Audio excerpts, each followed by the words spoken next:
Rupanya tidak hanya suasana sekeliling taman yang membuat tim konon katanya seolah sedang diperhatikan oleh banyaknya makhluk halus penunggu taman.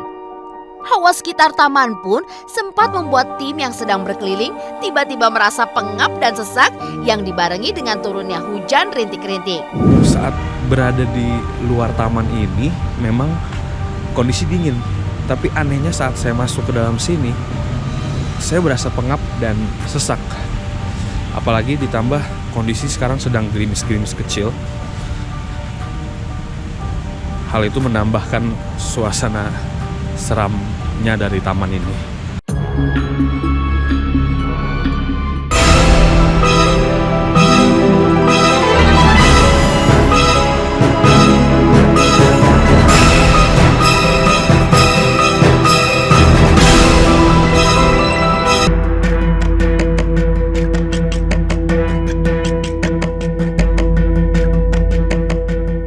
Saat menjalani eksplorasi di Taman Maluku Bandung yang dimulai pada pukul 20.00 WIB, tim konon katanya memang langsung dihadapkan oleh banyaknya pohon-pohon besar yang usianya mencapai ratusan tahun. Hal itu bisa terlihat dengan bentuk pohon yang berukuran besar menjulang tinggi ke atas, disertai akar pohon yang menjalar keluar dari dalam tanah. Saat tim berjalan setapak demi setapak memasuki taman yang begitu gelap, lantaran minimnya pencahayaan lampu taman, bulu kuduk pun kian terasa kuat yang dibarengi dengan semilir angin dingin yang berhembus di taman tersebut. Bahkan ketika melihat sebuah kolam yang tidak begitu terlihat karena gelap gulita, membuat suasana saat itu pun menjadi begitu mencekam.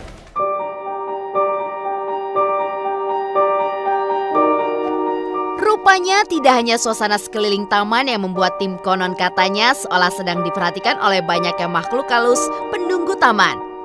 Hawa sekitar taman pun sempat membuat tim yang sedang berkeliling tiba-tiba merasa pengap dan sesak yang dibarengi dengan turunnya hujan rintik-rintik. Saat berada di luar taman ini memang kondisi dingin, tapi anehnya saat saya masuk ke dalam sini, saya berasa pengap dan sesak.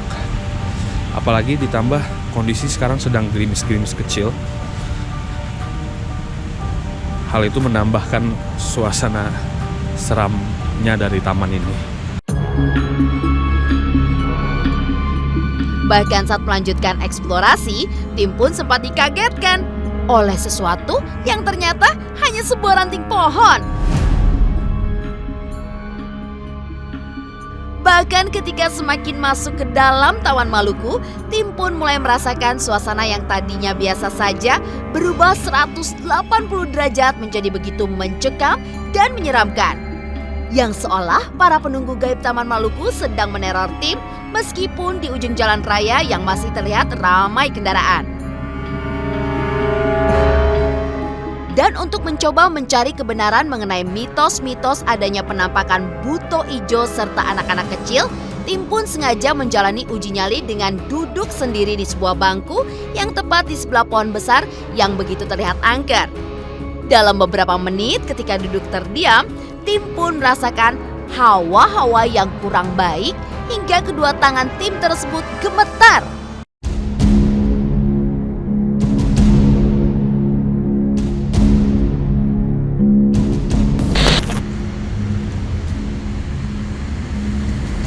Mungkin kalau ramai di sini suasananya tidak terlalu mencekam seperti ini, tapi sekarang saya benar-benar sendirian.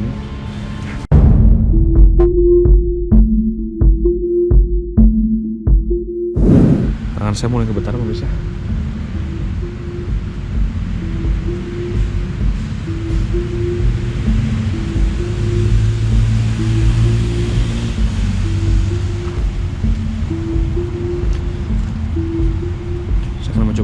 Mencoba mendekati pohon ini karena saya merasa aneh saat duduk di sampingnya.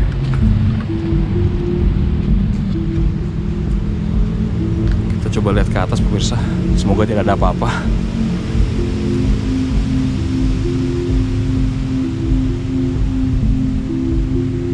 Seperti yang bisa lihat, akarnya juga sudah sangat panjang dan besar-besar sekali.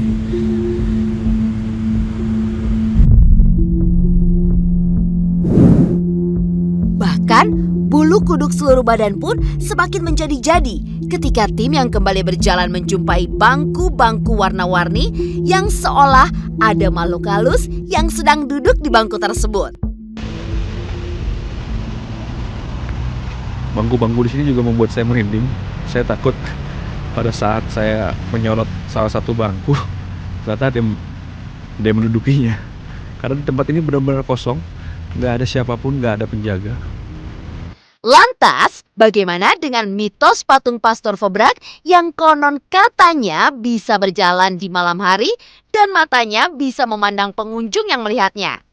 Tim pun akhirnya menuju patung pastor tersebut dan memulai mengitari patung untuk mencari kebenaran adanya mitos yang beredar di masyarakat.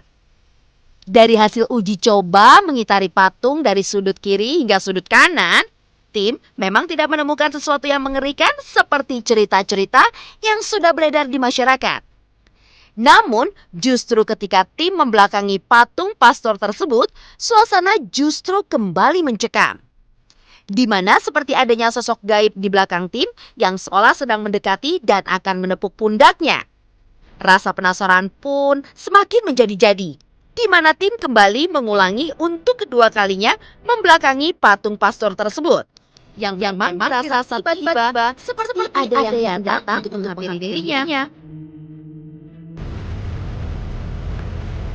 Dan saya akan mencoba untuk mengarah ke patung pastor. Dan ini sekarang hujan sudah mulai deras, bukan gerimis lagi, pemirsa. Saya akan coba mendekat ke arah patung pastor yang konon katanya memang tempatnya yang paling angker di sini. Mulai deras pemirsa hujannya. Saya akan lebih cepat ke arah pastor. Sangat nggak enak banget pemirsa hawanya.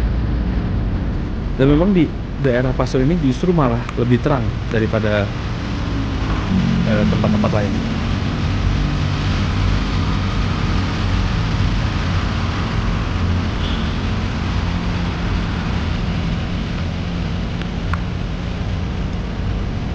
Ini dia pemirsa, patung pastor yang memang menjadi ikon dari Taman Maluku ini, yang dimana mitosnya beredar kepalanya bisa menoleh saat kita melihat, atau bahkan pada malam hari pastor ini akan berjalan mengelilingi Taman Maluku.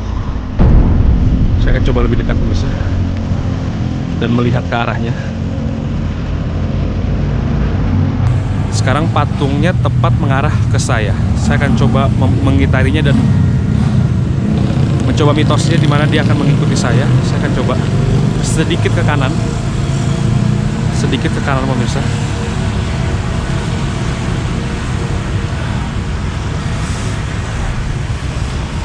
Patungnya tetap mengarah ke kanan pemirsa. Saya akan coba mengitarinya lagi.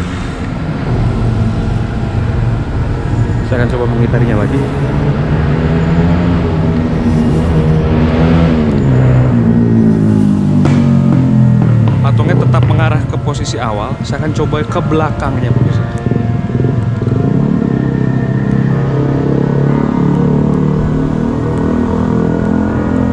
Saya merasa ada seseorang di belakang saya. Barusan saya benar-benar merasa ada seseorang di belakang saya yang seolah-olah mendekati saya dan ingin menepuk pundak saya. Saya benar-benar merasakan itu pemirsa. Tapi setelah saya menoleh tidak ada apa-apa pemirsa. Sekarang sudah mulai deras seperti yang bisa lihat dari kamera saya. Sekarang sudah mulai hujan deras. Saya akan bergerak lagi pemirsa ke bagian kiri pastur. Dan nyatanya memang tetap menoleh ke arah awal.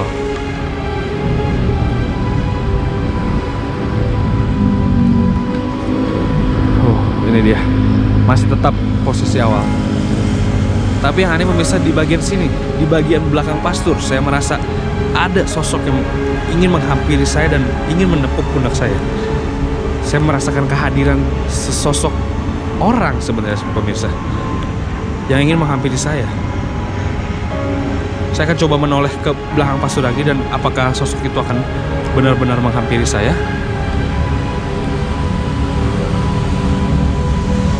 sekali lagi saya merasakannya pemirsa. Sekali lagi saya merasakannya. Benar-benar ada yang seolah-olah ingin menepuk saya dan ingin menghampiri saya, tapi tidak ada apa-apa pemirsa.